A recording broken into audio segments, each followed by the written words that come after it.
socializing. I could just get to know you through your work. I think this is why I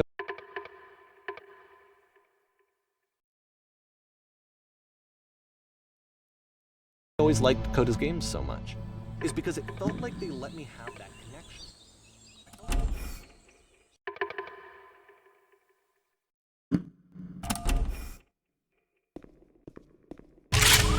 Warning. Whisper machine active. Ship destruction imminent. This game is called Escape from Whisper, and it's one of the more generic games you'll see from Coda.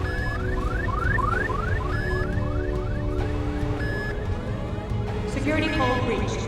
Hostile alien life form inbound. It kinda looks like this game was abandoned mid-development. For instance, you have this gun, which you'd think would indicate that there are supposed to be monsters or enemies somewhere, but then clearly there are no enemies anywhere. You can't even reload the gun when you run out of bullets. But ultimately we don't really know. Maybe Coda thought that actually it was complete the way that it is. And I think that we should talk about his games for what they are, rather than for what they're not. I love how you can see the bottom of the universe from this room.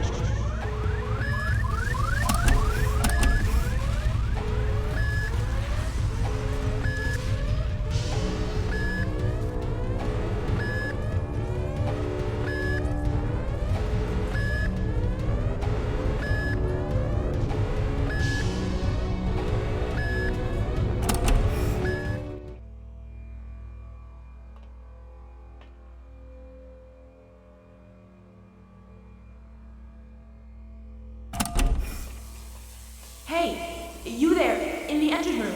You could save us all. That beam is powering the Whisper machine. We could disrupt it by introducing a great enough heat signature. If your body could stop the beam. It's so much to ask, but for all of our lives, would you do it? Could you give yourself?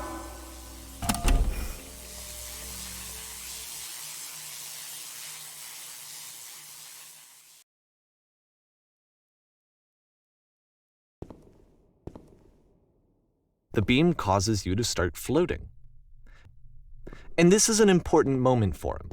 Because yes, this is technically a glitch, but Coda identifies something human about it, like how small it makes you feel in the face of this larger chaotic system. Or this floating could be the afterlife, a peaceful place, juxtaposed against all of the hysteria that you've just had to traverse. I don't even know. I have no idea what he was thinking, but what's clear is that after making this, something lodges itself in his brain. He wants to do more of these really weird and experimental designs. So he stops work on this and moves on to a stream of tiny little games that go in all sorts of directions. Let's go ahead and take a look at the first game he made after leaving this one behind. This is not a branching point, unfortunately. The only option is to step. Yep, in this game you can only walk backwards. So it's a short and relatively minimalist experiment combining motion and narrative. It is less advanced than the previous game, but actually it seems to be more focused, more complete.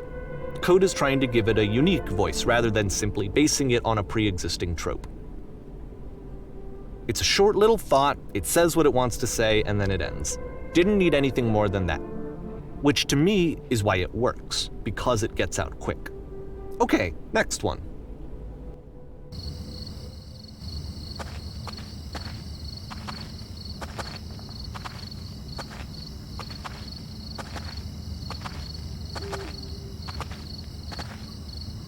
And that's it.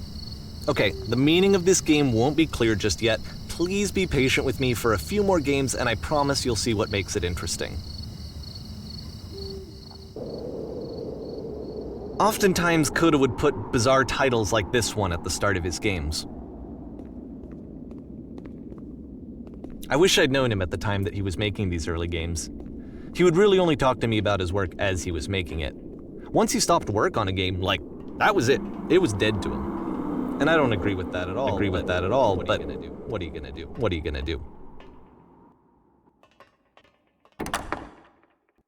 Once you've been slowed to an absolute crawl, the door at the top of the stairs opens. So why, if Coda's not showing these games to anyone, why bother opening the door at all? Well, to show you, I'm modifying the game here so that when you press enter, it'll bring you back up to full speed so you can enter the door for yourself. A room that's warm and nice and filled with little ideas for games.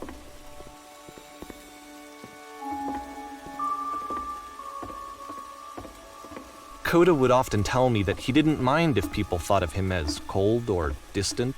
He said that he knew that he was actually a vibrant and compassionate person, but that it takes time to really see that. It can be a very slow climb to get there.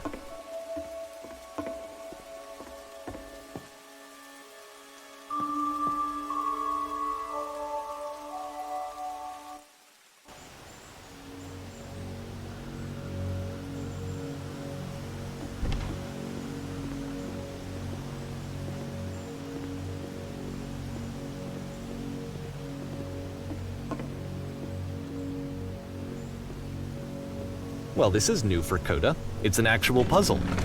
Go ahead and see if you can solve it.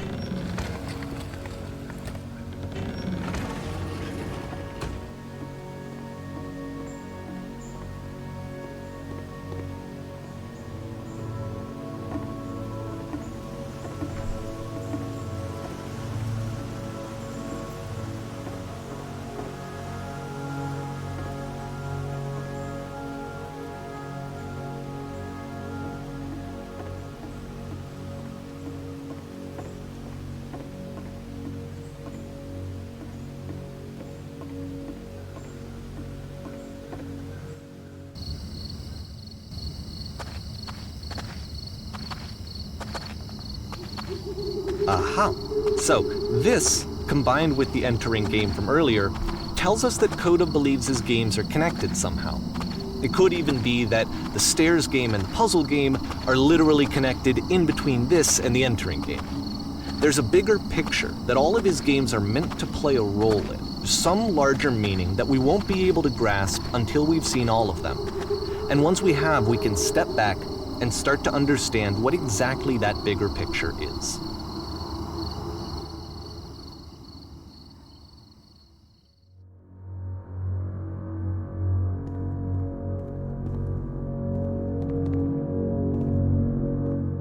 Let's talk about video game development for a second.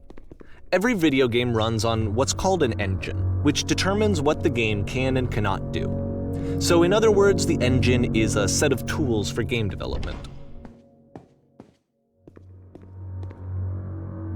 To make all of these games, Coda is using an engine called Source. Like all engines, Source has certain things that it does well, and it has certain things that it does poorly.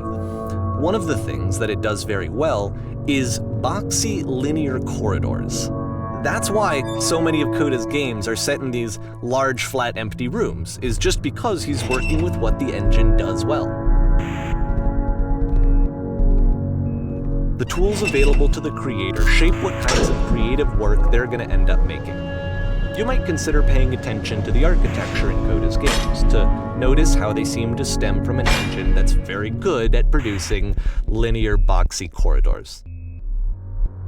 This prison, funny enough, in Coda's original design, the doors stayed shut for a full hour before letting you go. If you don't mind, I think we're going to skip that.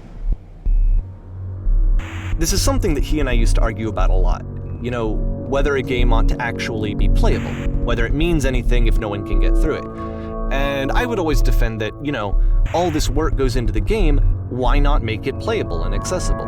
And so we just got into heated arguments over it, and there was one time that after one of these conversations, he went home, and a day or two later, he sent me a zip file entitled Playable Games that was full of hundreds of individual games, each of which was just an empty box that you walked around in and nothing else.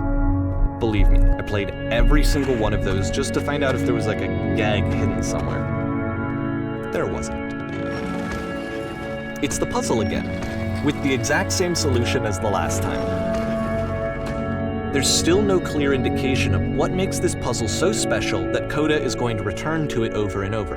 But I promise I'll share with you my interpretation very shortly.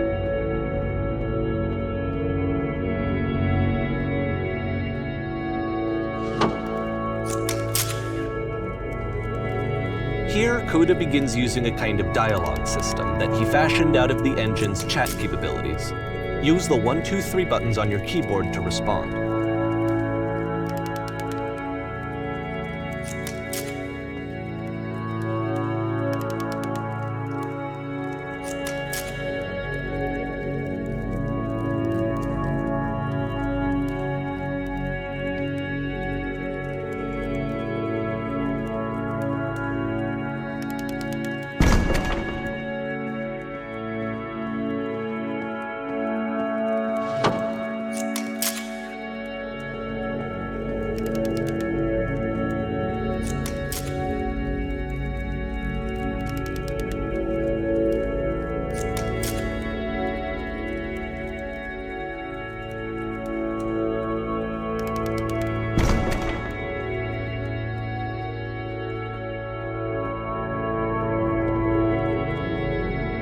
And so we make one last descent down to the final floor of the level.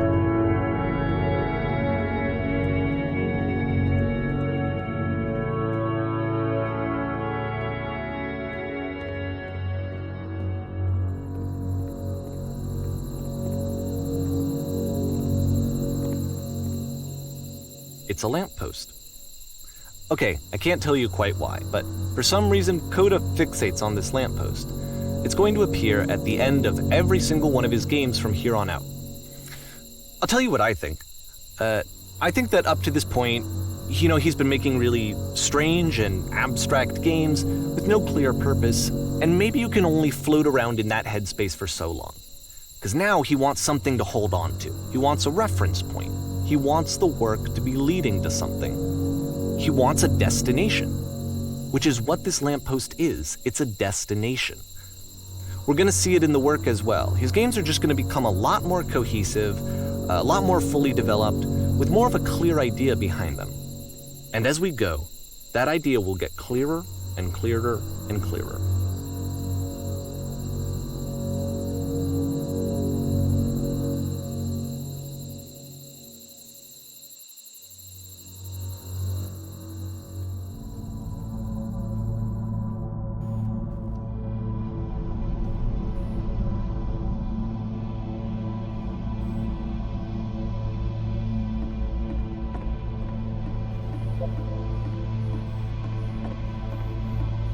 So first off, I'm sure you can deduce this, but this game is not connected to the internet.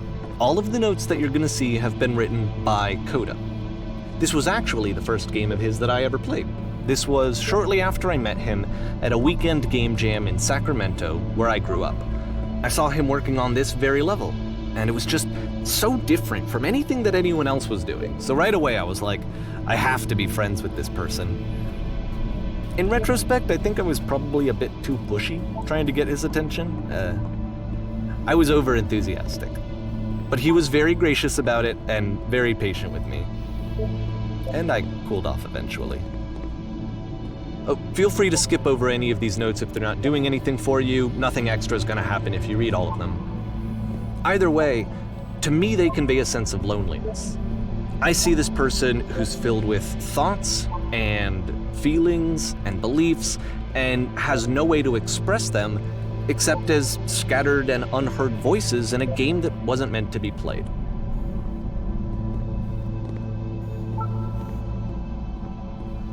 But it's ironic, isn't it, that in playing this game and seeing how alone Coda often felt, that we get to know him better and actually kind of connect with him. And I have to be honest with you, this idea is really seductive to me. That I could just play someone's game and see the voices in their head and get to know them better and have to do less of the messy in-person socializing. I could just get to know you through your work. I think this is why I always liked Coda's games so much, is because it felt like they let me have that connection. I felt as though he was inviting me personally into his world. And then I feel less lonely too. At the end of this level, we're going to see the puzzle again. And here, I'll tell you what I think the puzzle means. Each of these games represents an idea that was on Coda's mind at the time that he was making it.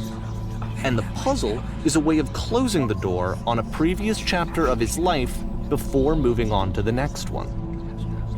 In each of his games, after exploring a theme that, he might find difficult, Coda can then place this puzzle that he knows has a reliable solution, he understands exactly how it works, and so it gives him a simple mechanism for moving on.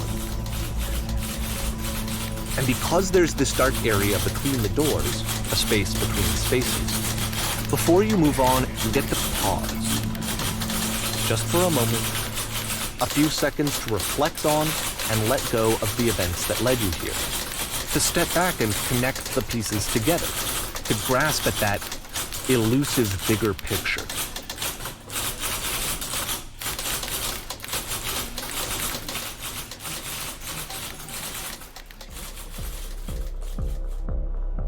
Okay, this one is tough.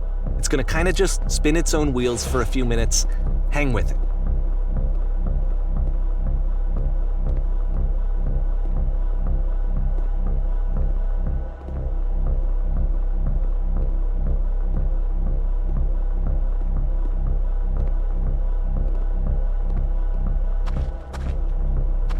See, this is it. The whole game. And there's nothing that's particularly interesting about it. You just walk to the end of a hallway. Except, for some reason, Coda gets really fixated on this prison that has all of this modern furniture. And I don't know why, but he decides he needs to revisit this prison. He's gonna start over, use the same assets, turn it into something else. Okay, cool. Here's version 2.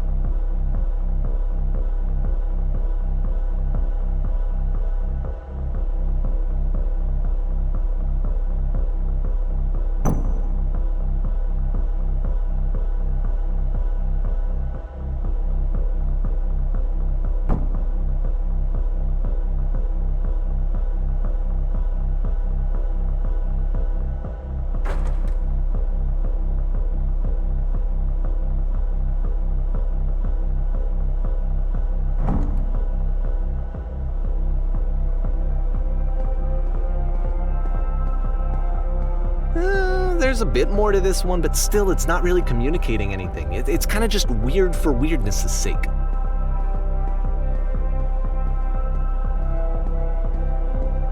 So okay, he throws it out and starts over. This time he comes at the prison idea from a different direction.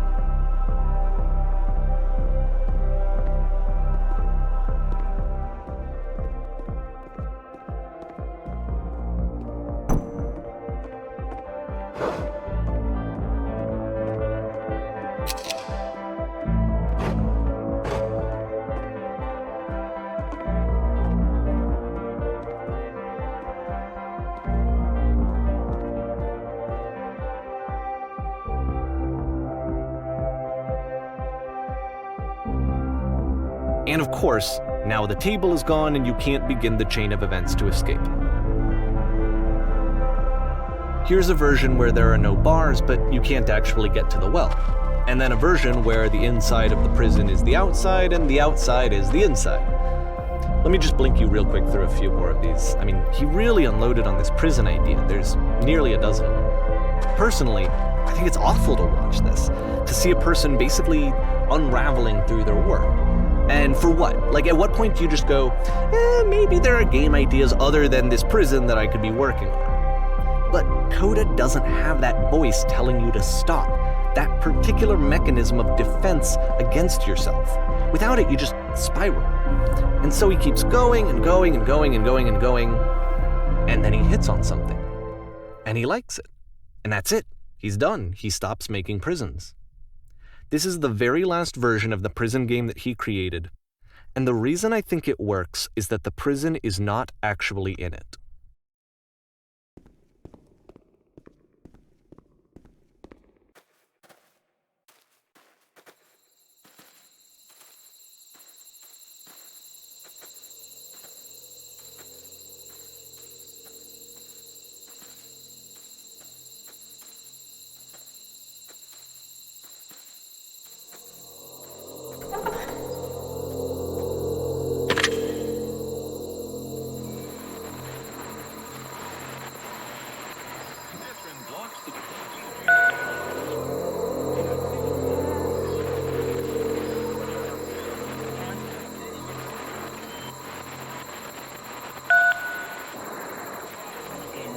It's a conversation. And so this is what Coda wants, is to be able to talk to someone, to share what's on his mind, and to get some good advice from someone who knows. But the irony is that even in this scenario, you're still talking to yourself. You know, all of these games so far are Coda talking to himself.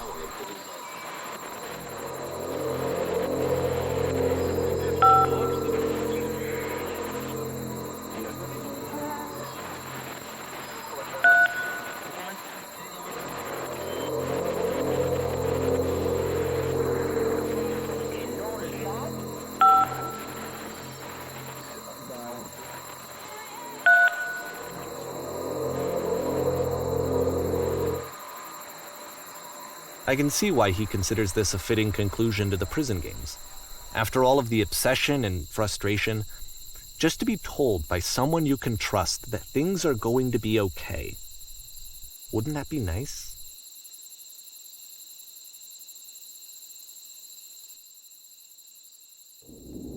So what would it look like if Coda wanted to make a game about talking to someone other than himself?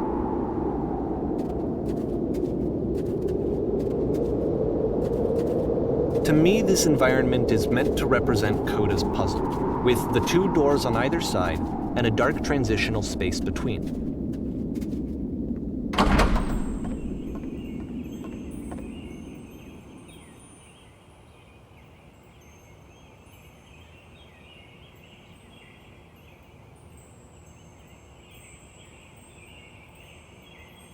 You'll notice that the quality of the art is a step up from previous games, including this new and improved chat system, which he started using from this point on. From here on out, he begins putting much more effort into the visual polish of his work, and this particular game took 2 months to create as a result.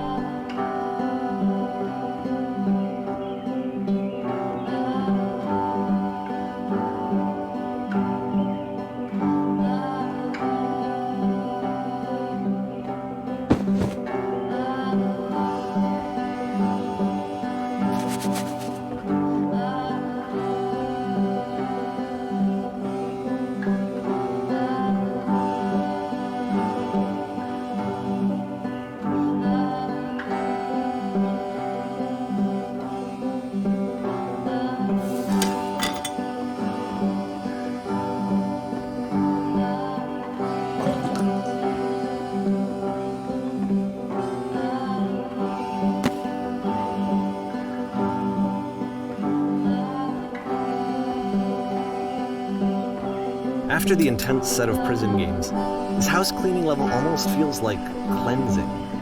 It's the moment after a particularly difficult or traumatic experience where you just need to let it sit and digest inside of you, and eventually cohere into something meaningful. I know that Coda really liked this game. Of all of his work, actually, this was the only one that he called me up to ask me to come over and look at it. This was during a period of a few months where he was like grossly happy all the time, just walked around with a constant smile on his face.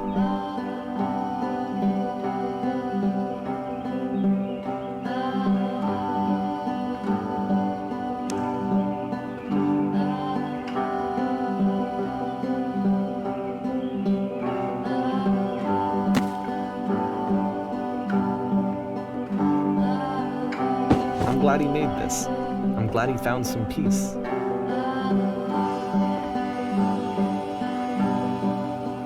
But, of course, it can't last. The music stops, your companion is gone, it's time to leave. The door at the top of the hill is now open as well. Again, you can't stay in the dark space for too long. You just can't. You have to keep moving. It's how you stay alive. Which is the whole point of the puzzle doors, right? That sooner or later you have to pick up and move. I really thought that was the point of it.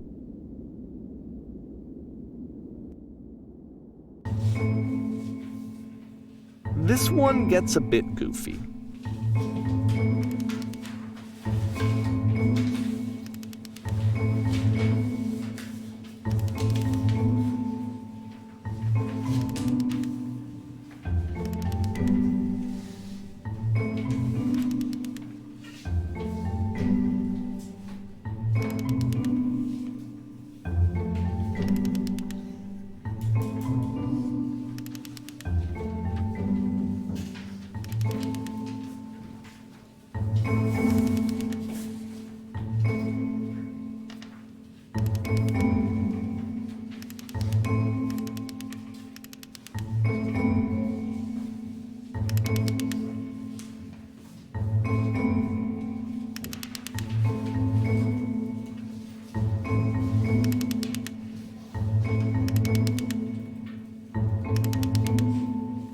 About halfway through the game, the perspective shifts.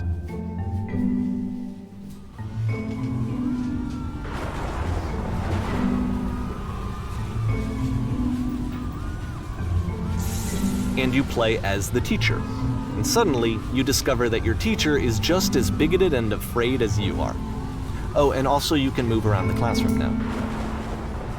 I felt pretty hard for this one. I feel like it's one of the most relatable experiences that you can have.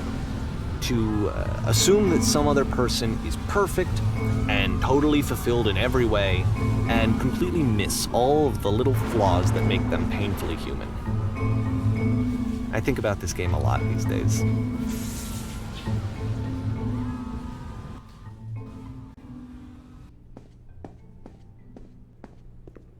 This one took a lot longer than all the others for Coda to make. It was 4 months between this and the last one. That's twice as long as it took him to make any other game before this, and it's not like it's particularly complex, so I remember I found that a little strange at the time.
The game ends with this eerie premonition of what's going to happen next in Coda's life. The solution to social anxiety, to fears of having to perform and having to chase success, the answer for Coda is to withdraw, to hide himself away. Which is what leads to scenarios like the stairs that slowed you down several games ago, where it just becomes harder and harder to access Coda's inner landscape because he keeps retreating. He just keeps backing away from possible connections to anyone other than himself. And to be honest, I didn't consider it very healthy when I first played this game. You know, it looked to me like he was trying to justify the idea of just disconnecting yourself from the world. And that wasn't what I wanted for him or for his games. Because I feel like a lot of his games are inviting me to connect with this person, to bring him closer. But what can you do? After this, Coda went off and took another 5 months to make a new game.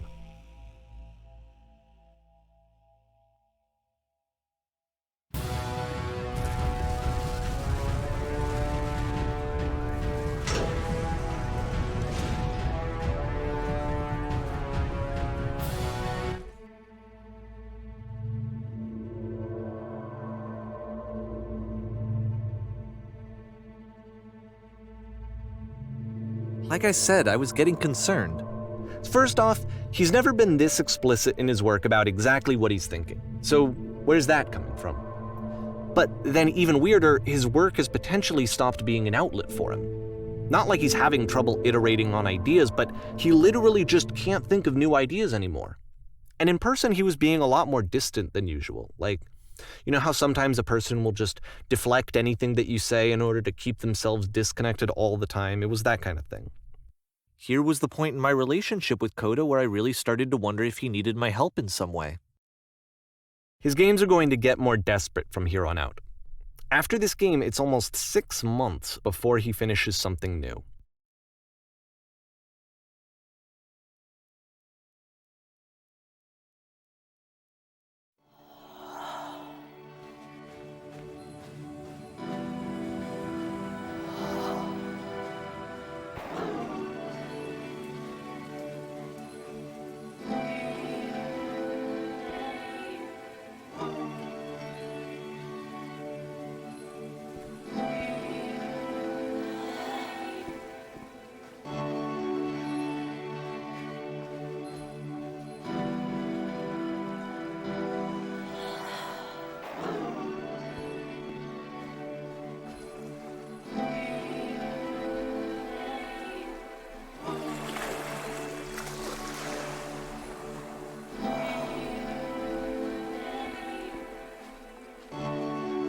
If the last game featured Coda talking explicitly about his creative frustrations, this one turns it up to 11. Now, put yourself in my shoes playing this. Here's a friend whose work is exhibiting signs of struggle, frustration, anxiety, depression, even. And yet, still, he keeps making games. He keeps throwing himself into the grinder even when he clearly doesn't have the energy for it anymore.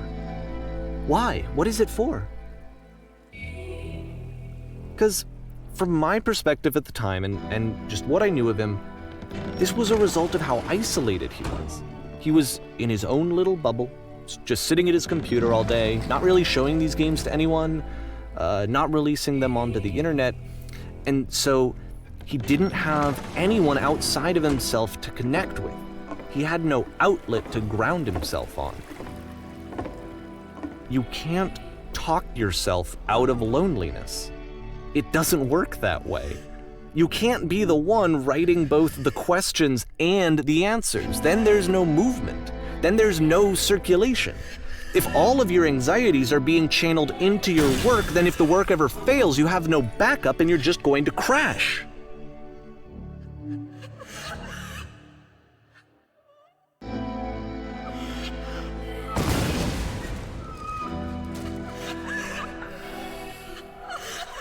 Seeing this game at the time that he made it looked really unhealthy to me. I was watching him do this to himself, and I hated it. I hated seeing him so trapped. It's like, video games are not worth this amount of suffering. This is someone I really cared about, and I used to get so much joy out of seeing him create. For him to suddenly become angry and frustrated like this, it was the worst thing for me. I don't know. This is what I felt at the time. I don't know how else to explain it. I wanted it to stop more than anything. I had never felt so rotten. I needed more than I had ever needed anything for this to stop. But it didn't stop. After finishing this one, Coda takes another 7 months and comes up with a new game.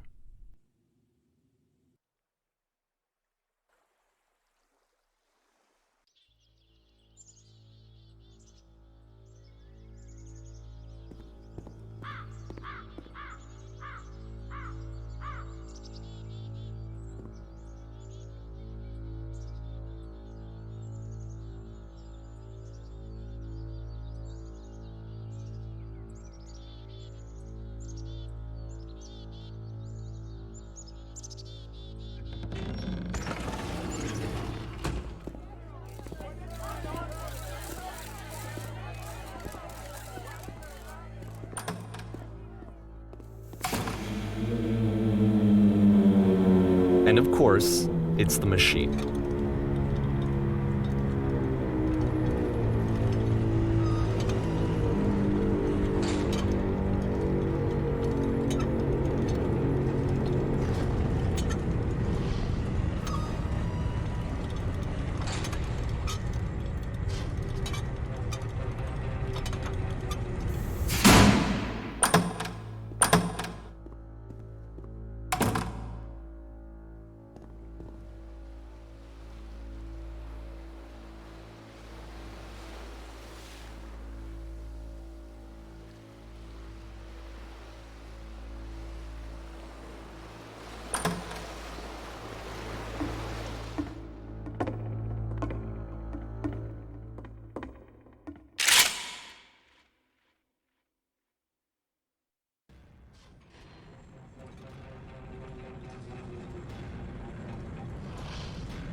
So now the work is becoming self-destructive.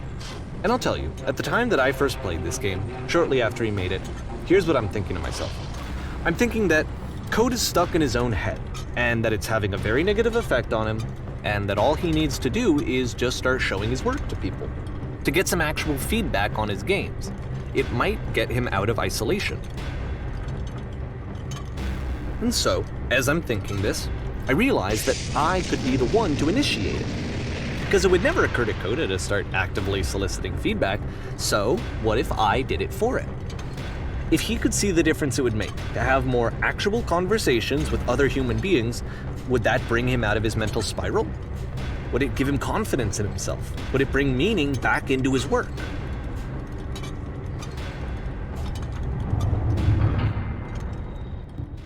So I started showing Coda's work to people. I took this one, and the islands which you just played, the theater, the notes, the house cleaning game, and some of the prison escape games. I brought them to people that I knew and trusted. I asked their opinions. And the great part is that they really loved his games. You know, the point of it all was just to give him some external reference point, but they genuinely loved his work. There was nothing for him to be afraid of.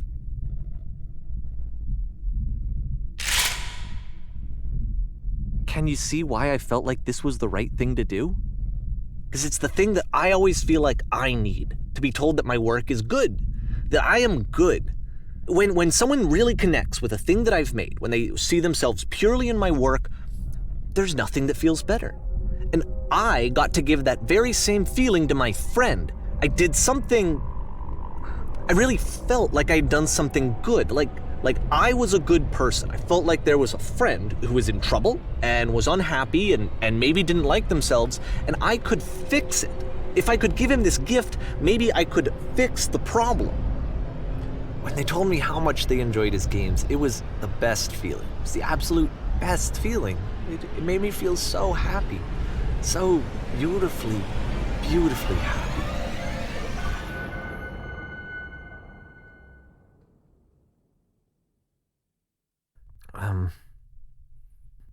So anyway, Coda finishes this game, and then really he just kind of takes off for a while.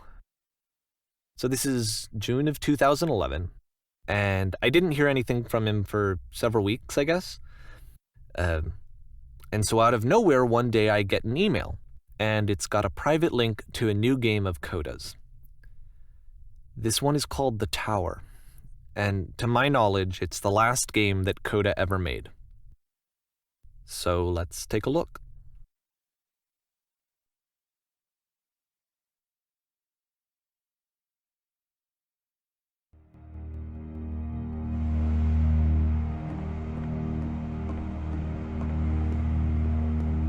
And this is where I have trouble saying anything meaningful about Coda's work. Because more than anything else, the tower just feels distant. It feels like it's trying to distance itself from the world. It's a very cold game.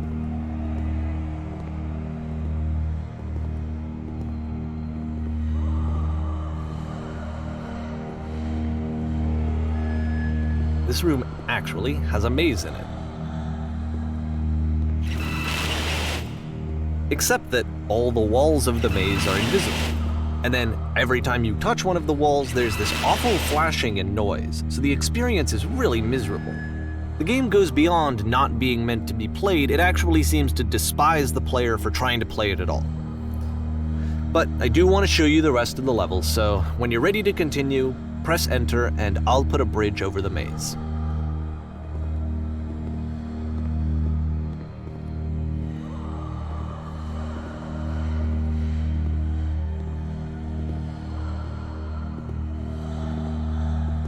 And to be fair, it's not like this is the first game that's needed some modification to be playable. Like the house cleaning game. You know, that one used to actually loop the cleaning chores and you just cleaned a house forever. I had to cut it off so that you could exit the house and the game would actually end. But that game had an idea that it was actually trying to communicate. What's the deeper idea behind the invisible maze? The only way past this challenge is to randomly guess the 6-digit code. like the invisible maze, it's frustrating to me, because it's the opposite of everything else that Coda has made. It doesn't encourage thought or engagement. It doesn't ask anything of me, except a lot of my time. If I could have reached it during this time, then maybe I could have asked it, but I couldn't. I still don't really understand why this is here. I'll put the code on the ground for you here, though, so that we can move on. The switch to open this door is actually on the other side of the door, meaning that it's literally impossible to solve from this side.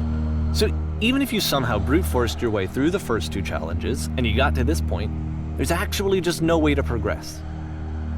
And it's scary for me, the idea of Coda cutting himself off entirely, just saying, that's it, that's the end of the conversation, not giving me any way to fix the problem. I feel like a failure, I guess, when I can't fix the problem. But I can open this door for you, so let me do that. Was I a failure for not understanding this game? I don't know why I would be. It's not like everything needs to have a solution, but I feel it somehow. I feel like I failed, and I don't understand why. I remember, it's June of 2011. I'm playing this for the very first time, and as I'm playing, I'm thinking to myself, I don't know this person. I have no idea who this person is. It wasn't the guy I knew, it wasn't my friend. I had come to so many conclusions from looking at all of his work up to this point, and then suddenly none of them... I had been trying to, though. That was the thing. For years I was trying to get to know him, to understand who he actually was and what he stood for. I asked him so many times to please just tell me what his games mean to him. I asked him please to tell me what the 3 dots mean. And he wouldn't. I just felt so strongly that if I could have connected with him, that if I could have somehow made his work my own, that I would finally be once and for all happy. It was that I needed to see myself in someone else. I needed to be someone other than me. But he stopped and left, and it felt somehow like I had failed.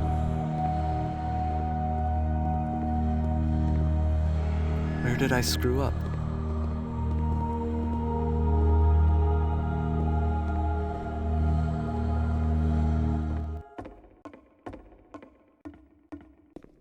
I'm the reason that you stopped making games, aren't I? It's because of what I did.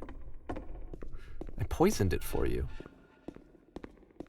I don't think I ever told you this, but when I took your work and I was showing it to people, it actually felt... It felt as though I were responsible for something important and valuable. And the people who played them, they treated me like I was important. They really listened and cared about what I had to say. Even though I was showing your work, I felt good about myself. Finally. For a moment, while I had that, I liked myself. And then you stopped, and I didn't have anything left to show people. I just had to be with myself. And as soon as that happened, there was no feeling at all. Nothing. Less than nothing. What does that mean? I'm afraid that I did something really stupid because I don't like myself. That's why I'm releasing this collection of your work, is because I haven't been able to find any other way to reach you. I've tried everything. And so a part of me has hope that if I put this compilation out into the world, and if I put my name on it, that maybe enough people will play it so that it'll find its way to you, so that I can tell you that I'm sorry. I know I screwed up. If I apologize to you truly and deeply, will you start making games again? Please, I need to feel okay with myself again. And I always felt okay as long as I had your work to see myself in. I mean, is something wrong with me? Because I know that I did an awful thing, and I'm doing it again right now. Like, I'm showing people your work, but I can't stop myself from doing it. That's how badly I need to feel something again, like I'm an addict. There has to be something wrong with me. Can I apologize? What if I tell you I was wrong? Will that work? Will that fix it? I don't know. I don't think it will, but there's nothing else that I can do. Just tell me what you want. I'm sorry. I'm sorry. Please, start making games again. Please help me. Please give me some of whatever it is that makes you complete. I want whatever that wholeness is that you just summoned out of nothing and you put into your work. You were complete in some way that I never was. And I want to know how to be a good person. I want to know how not to hate myself. Please. I'm fading, and all I want is to know that I'm going to be okay.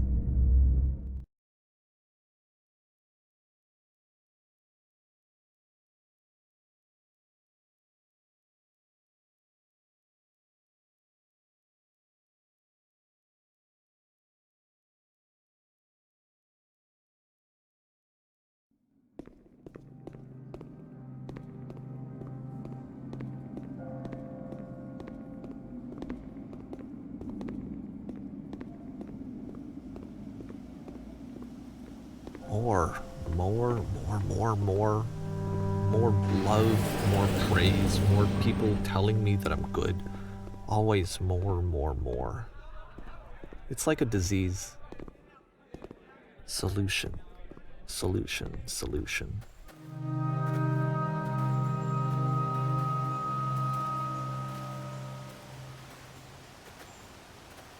I guess if someone had told me ahead of time that he just really enjoyed making prison games, maybe I wouldn't have thought he was so desperate. I wouldn't have told so many people that he was depressed. Maybe he just likes making prisons.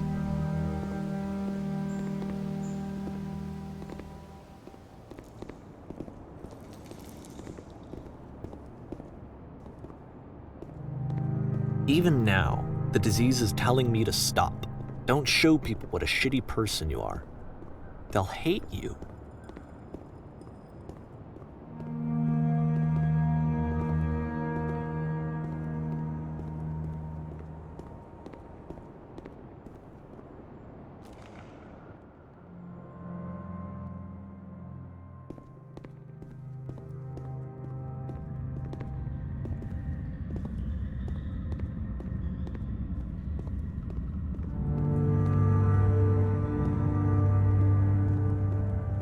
If I knew that my life depended on finding something to be driven by other than validation, what would that even be? It's strange, but the thought of not being driven by external validation is unthinkable. Like, I actually cannot conceive of what that would be like.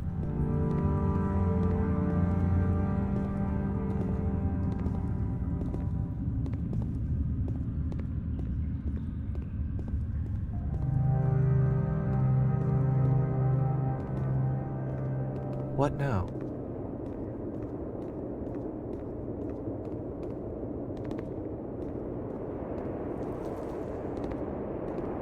I think I need to go.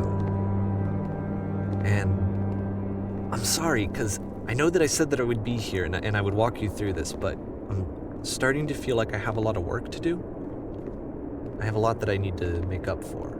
And so I'm just gonna... Okay.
okay.